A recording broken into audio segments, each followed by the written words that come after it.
السلام علیکم ورحمۃ اللہ وبرکاتہ۔ میں فیض ملک اور آپ دیکھ رہے ہیں اسلامی اخلاق۔ تو ویڈیو شروع کرنے سے پہلے میں آپ سب سے گزارش کرتا ہوں کہ اگر آپ ہمارے چینل پر نئے آئے ہو تو ہمارے چینل کو سبسکرائب کر لیں اور ساتھ میں بیل کا جو آئیکن ہے اس کو دبا دیں تاکہ ہماری ہر نئی آنے والی ویڈیو کا نوٹیفیکیشن سب سے پہلے آپ لوگوں کو ملتا رہے۔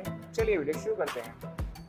دوستو، ہر گھر میں کچھ قیمتی چیزیں موجود ہوتی ہیں، جیسے زیورات ہو گئے، پیسے ہو گئے، سونا چاندی ہو گیا، کچھ قیمتی کاغذات ہو گئے جن کو رکھنے کے لیے ہم کوئی مخصوص جگہ کا انتظام کرتے ہیں تاکہ وہ قیمتی چیزیں چوری نہ ہو جائیں یا کوئی اٹھا کر نہ لے جائے۔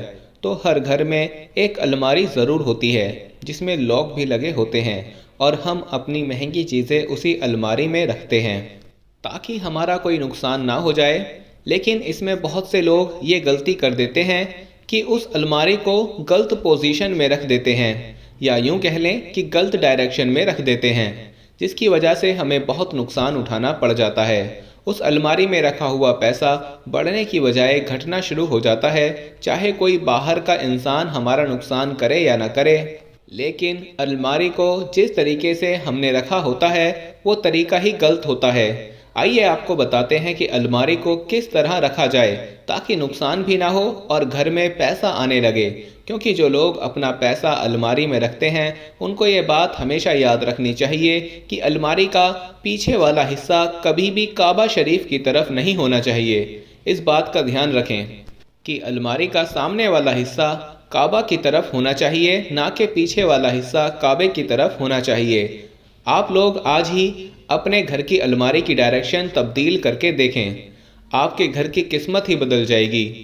جس کمرے میں الماری کو رکھیں اس کے دائیں دیوار کے ساتھ رکھیں، بائیں دیوار والی سائڈ پر الماری کو مت رکھیں، دائیں طرف آپ نے الماری کو رکھنا ہے۔ اس کے بعد یہ دیکھیے کہ کیا الماری کی جو پیچھے والی سائڈ ہے، بیک سائڈ ہے، وہ کعبہ کی طرف تو نہیں ہو رہی۔ لہٰذا ان دو باتوں کو یاد رکھیں، ایک الماری کو دائیں دیوار کے ساتھ رکھیں اور دوسرا اس کی بیک سائڈ کعبہ کی طرف نہیں ہونی چاہیے۔ اور کچھ لوگ فکس الماری بنواتے ہیں، ان کو بھی اس بات کا خیال رکھنا چاہیے۔ اس کے بعد اگر آپ کی الماری میں پھٹے پرانے کپڑے موجود ہیں تو ان کو آج ہی نکال دیں، ایسا کرنے سے بھی آپ کے خزانے میں اضافہ ہونے لگے گا۔ پھٹے پرانے کپڑے جو آپ کی الماری میں موجود ہوتے ہیں وہ رزق کو، دولت کو، پیسے کو کم کرنا شروع کر دیتے ہیں۔ یہ کام کر کے دیکھیں، اس کے بعد پھر آپ خود ہی دیکھ لیں گے کہ جتنا پیسہ آپ اپنی الماری میں رکھا کریں گے اس میں کبھی کمی نہیں آئے گی، بلکہ وہ پیسہ بڑھتا ہی چلا جائے گا۔ دوستو، ایک بات میں اور آپ لوگوں سے بتانا چاہتا ہوں کہ آج کل رزق کی بے قدری اور بے حرمتی سے کون سا گھر خالی ہے۔ بنگلے میں رہنے والے ارب پتی سے لے کر جھونپڑی میں رہنے والا مزدور اس بے احتیاطی کا شکار نظر آتا ہے۔ پھر کہتے ہیں کہ ہمارے گھر میں برکت نہیں ہو رہی، ہمارے رزق میں اضافہ نہیں ہوتا۔ گھروں میں کھانا ضائع ہونے سے لے کر گھروں میں برتن دھوتے وقت جس طرح سالن کا شوربہ، چاول اور روٹی کے ٹکڑے نالی میں پھینک دیے جاتے ہیں، گندے نالوں میں چلے جاتے ہیں، ان سے ہم سب واقف ہیں۔ کاش رزق میں تنگی کی اس سب سے بڑی وجہ پر ہماری نظر ہوتی۔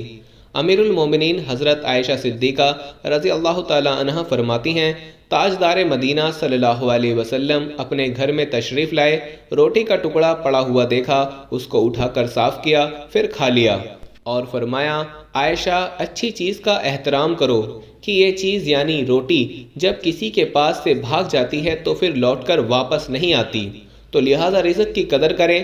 جو گھر میں روٹی کے ٹکڑے، چاول کے دانے یا کچھ بھی ایسی چیزیں جو گندی نالیوں اور نالوں میں چلے جاتے ہیں ان کو محفوظ رکھیں تاکہ ہمارے رزق میں اضافہ ہو سکے، ہمارے رزق میں برکت پیدا ہو سکے۔ اپنا بہت سارا خیال رکھیں، اپنی دعاؤں میں یاد رکھیں۔ اللہ حافظ۔